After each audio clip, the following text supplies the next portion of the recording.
আজ আবারও ওয়ান পট মিলের একটা রেসিপি শেয়ার করছি, যেটা বানাতে খুব কম সময় লাগে আর খেতে হয় দুর্দান্ত। তো প্রথমেই কুকারে 3 চামচ মতো সর্ষের তেল দিয়ে দিচ্ছি কিছু গোটা গরম মশলা। মশলা ফ্লেভার ছাড়তে শুরু করলে দিয়ে দিচ্ছি একটা বড় সাইজের চপ পেঁয়াজ। নুন অ্যাড করে হালকা নেড়ে অ্যাড করছি গ্রেট করা আদা রসুন। 2 মিনিট মতো হালকা ভেজে নিয়ে দিয়ে দিচ্ছি 300 গ্রাম মতো বোনলেস চিকেনের টুকরো। ভালো করে সবটা নেড়ে ঢাকা দিয়ে 2 মিনিট হাই ফ্লেমে রাখার পর পছন্দের সবজি অ্যাড করে অল্প ভেজে নিয়ে এবার অ্যাড করছি কিউব করে কেটে রাখা 2টো মিডিয়াম সাইজের আলু। দিয়ে দিচ্ছি কিছু রেগুলার গুঁড়ো মশলা, হলুদ গুঁড়ো, কাশ্মীরি লাল লঙ্কা গুঁড়ো, ধনে গুঁড়ো, ঘরে তৈরি গরম মশলা আর গোলমরিচ গুঁড়ো।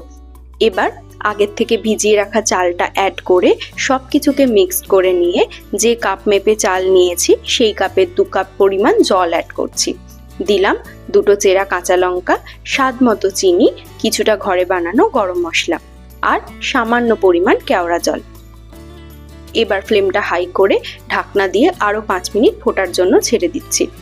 এরকম ভাবে ফুটতে শুরু করলে কুকারের ঢাকনা লাগিয়ে 2টো সিটি দিয়ে 15 মিনিট মতো রাখার পর গরমাগরম ফ্লেভারফুল পোলাও কিন্তু একদম রেডি। হাতে খুব কম সময় থাকলে এই রেসিপিটা অবশ্যই একবার ট্রাই করতে পারো। ছোট থেকে বড় সকলের আশা করি খুব ভালো লাগবে। ভালো থেকো, সুস্থ থেকো। আবারও আসবো নতুন ভিডিও নিয়ে খুব তাড়াতাড়ি।